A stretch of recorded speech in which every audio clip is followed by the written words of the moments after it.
Tasavvur qiling, 100 yildan so'ng 2124-yilda biz hammamiz mana shu Instagramdagi hozir shu Reels'ni ko'rayotgan hammamiz bu dunyoni tark etgan bo'lamiz. Butun umrimizni o'tkazgan xonadonimizda boshqa bir inson farzandlari, oilasi bilan yashayotgan bo'ladi. Bugun bizning qo'limizdagi hamma narsalarga boshqa birovlar egalik qiladi. Kiyimlarimiz, buyumlarimizni balki tashlab yuborishadi yoki butunlay yo'q qilib yuborishadi. Biz bugun faxr bilan haydab yurgan mashinamiz ham tashlandiq temir uyumiga aylanishi aniq.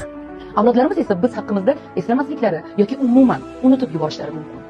To'g'ri, bunga bir necha yillar ketadi, lekin bora-bora biz devordagi eski suratdagina qolib ketamiz. Balki yo'q. Agar mana shu haqiqatga tik qarashni o'rgansangiz, bugun sizni qiynayotgan ko'p narsalar shunchaki sarob ekanligini tushunasiz. O'zingizni qiynab, umr davomida o'zgalar bilan kim o'zlariga poyga o'ynashdan ko'ra, bugunning zavqi bilan yashash foydaliroq, mazaliroq, zavqliroq ekanini anglaysiz. Shunchaki o'ylab ko'ring.